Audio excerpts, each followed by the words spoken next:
What's up, Loch Ness fans, and welcome to another episode of Shock and Hot Toy Reviews. Two idiots, one camera, and a review. I'm Wilson. I'm Berg. And today we are reviewing a third-party Transformer. What is his third-party Transformer? This is Planet X Triton. Right on. He probably has a number we don't know. We don't care. It's not on the box. We don't care about boxes. What the f*** is this thing? This is Triton, a.k.a. Paddles. I'm sure you all know the Dinobot Paddles. You know He's the dead Paddles. That's right. Paddles has been in some minor stories. He doesn't really matter. He's the happiest of the Dinobots. And that's why he dies. You rarely get a toy of him. This is the Fall of Cybertron style that Planet X has been doing. Right off the bat, let's just start off with the color and the paint and everything. First, we'll get these off. These are actually his guns and his accessories. Paint-wise, it's pretty clean what there is on there. There's actually a lot of paint on it. Yeah. And it looks pretty good, regardless of how you feel about the colors. It is a very muted color. It is. When you think Dinobots, I know a lot of people think gold and stuff. To me, this matches Fall of Cybertron. Yeah, I think it could be a little less mustard yellow, a little brighter, but I don't have a problem with it. I do really like all the little details like that they put in his fin. These reds here look great. Yeah. They mix well with the plastic. There are red dots. All red up his neck. paneling up and down his neck, up and down his tail. And then you got some of this cool translucent plastic here on the tail, and the tail actually spins too. Ooh. Very cool. He's got the translucent eyes. And great light piping for the eyes. yeah, and right here where you can put an Autobot symbol to cover up that cool look. Make sure those eyes don't work. Yeah. So yeah, I'm overall pretty pleased. We'll go over some more stuff that's on his chest and everything. And His mouth opens. robot mode. His mouth does open. Yeah, let's show some Dinobot. His mouth opens. Yes, I do believe that he is using parts, obviously, from Sludge. So I could be wrong, but I think this is Sludge's head as well as his neck. Really? Along with other parts of him. Don't quote me on that, but I wouldn't be surprised. So as far as articulation in this mode, not much. Like I said, the tail spins, his mouth opens. No parts of his neck move, unfortunately. His head does move side to side like that. And up and down. And up and down some, so you can get some of that, because why not? And his paddles, if you will, his fins are articulated. They move up and down. Each one are on a hinge, and they move back and forth, back and forth. Can they swivel? Yeah, they can swivel like Very that. So you can actually, if you had some kind of cool stand, you could probably get some kind of cool swimming kind of look like that. And then these yellow piece parts actually move too. That's more for the transformation in robot mode, but you can get it to look however you want. Unfortunately, in this mode, there's not much you can do display-wise. Again, I wish there was some kind of stand that you could have him, so you could have him look like he was swimming. Just sitting on a table like that is kind of bland, and And I do like to display him in Dinosaur modes sometimes. I like to display my Dinobots mostly in Dinosaur mode. Really? Yeah. Sweet. So for size comparison, here he is next to two other of his buddies. You got the Fall of Cybertron Grimlock and the Fall of Cybertron Sludge. So he's big. He's long, definitely. He's about the same width as him, but he is definitely the longest out of the ones I have. For another reference, there he is next to a G1 Snarl in Dinobot mode. Voila! Paddles, robot mode. Woo! And for what he is, he doesn't look bad. I love him a lot more when he's all heavily armored up like this with the guns up here on his shoulders. Obviously, you don't need to do that. This thing, obviously. Yeah, this thing looks kind of funky on him. And again, he's got some cool stuff going on. The paint that is here is done really well.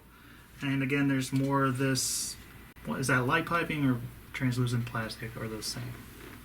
Well, translucent plastic is used for the light piping. Okay, so there's that. So it looks good. You got it there, and you got it down here on the side. So it gives them a nice kind of flare. Unfortunately, with the muted, not the muted red, but I guess the darker red, it sort of blends in. You can't see it as well. But up close it looks nice. And again, on the feet and stuff here, all this kind of pinkish red looks really good. He certainly looks like the rest of the fall Cybertron guys. Got that aesthetic. Yeah, he's got a pretty decent sculpt. Yeah, I mean, there's nothing horribly wrong in that department. Yeah. No, he's pretty good. Some quick articulation, if you would, sir. He got a ball joint head that is really tight. You can look up, can't look down. You can tilt side to side, spin around. He can move his arms 360, but his pedals backpack gets in the way. These do move, though. You can move them out of the way and stuff. So you can spin those around. Due to transformation, you can bring his arm up, or you can bring his arm up that way. Bicep swivel. He has double joint elbows, but due to the giant thickness of them, they're pretty much a single hinge. Swivel wrists. He can open up his fingers. They're all molded together. He's got a waist. He has a V crotch. Not really, kinda. But you can move it up and down. They're nice ratcheted on the way out. Yeah, they're nice hard ratchet. He's got the thigh swivel, which is paramount with the V crotch. He's got double jointed knees with some nice sturdy ratchets in there, so he gets a little over 90 degrees. Doesn't really have foot, Yeah. He has some foot movement, but that's mostly due to transformation. And he has a heel spur that you can move up and down. There's fins. They kind of work. Yeah. You can get him in the most decent poses. He is very back heavy. Yeah. Due to his massive heads. Yeah. And yeah, he's pretty bulky in the back. This backpack area does not clean up very well. This does not actually tab in. It just kind of rests with his head in there, and then you kind of close these together. This guy had some pretty loose joints when I first got him. I've since featured him up. His double jointed elbows in here couldn't hold up these heavy guns when he was holding them, so I had to do that. I had to feature some of his fins and some of the hinges back here that actually hold the head up was so loose that every time I went like that, just whoop, it just flopped out. So be aware of that. It's just kind of when you're swimming in third-party waters. That's kind of what you can expect, unfortunately. We'll go into some of his accessories for now. As you can see, he's got a sword. He actually comes with 2 of these. Again, standard for this line of guys. It's got some of the cool translucent plastic. I really like the way these ones look. Some of the others I haven't been too fond of, but they look good. Does he hold them well? Look at this. He holds them like a champ. Oh, new test. Wow. New test. I would not do that with a third-party sword. No. Does he pass the 1 foot test? Let's see. I forgot that. No. No, not at all. No.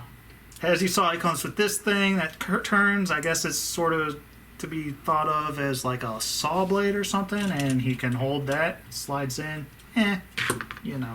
Parts forming. What? Yeah, and then he comes with these giant ass cannons, which are actually, they're painted real well too, and they got some of that translucent plastic in there, and then some of this. Everything's really clean.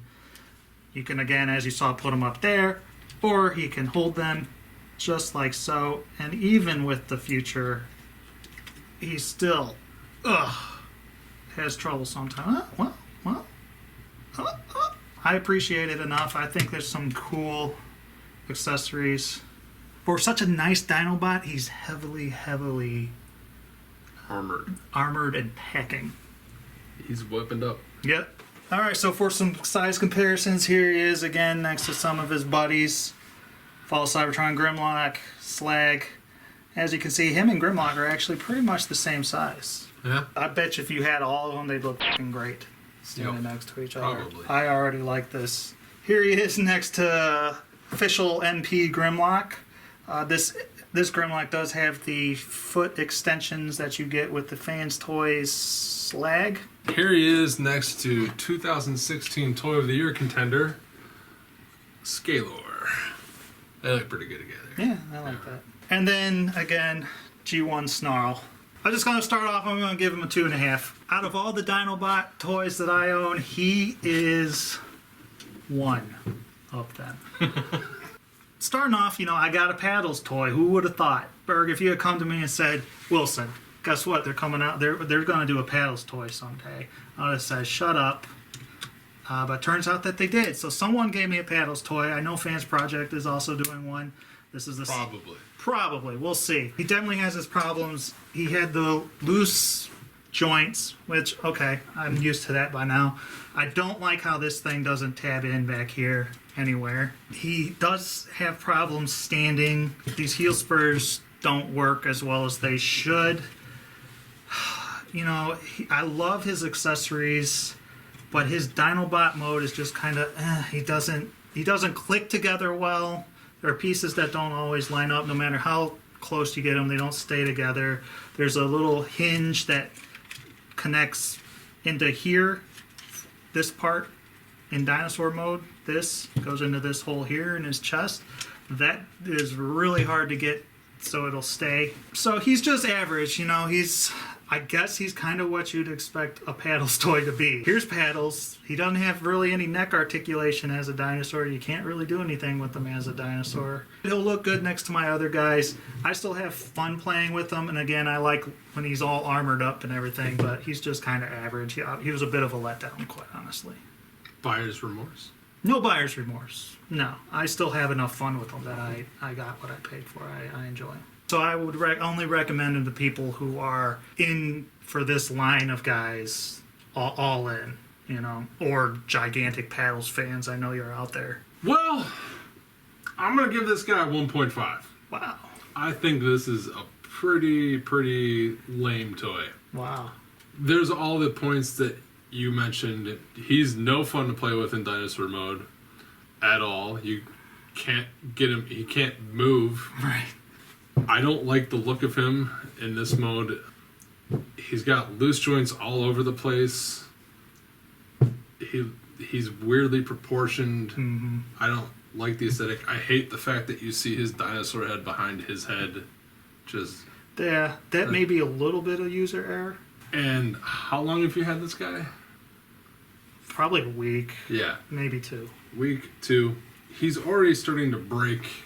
Like, he's got giant, like, stress marks and plastic is rubbing off. I hate the shoulder folding joint thing. Like, it doesn't look good. It doesn't, I just pass. If you're into Fallen Cybertron and Paddles, wait, there's a reason he died. And it's because he sucks. So that's been it for this episode. Feel free to leave comments below. If you want, you can follow us at Shock and Awe Toys. You can follow me at Scavs. You can follow Mr. Berg where? At Raggy Foe Smasher. And follow our Facebook page where you can see some awesome pictures of Paddles all armored up sitting on my dresser next to where I sleep. Woo! Woo! Sexy! And until then, when Mr. Rick says... This f***er sucks. 1, 2, 3, 4, 5.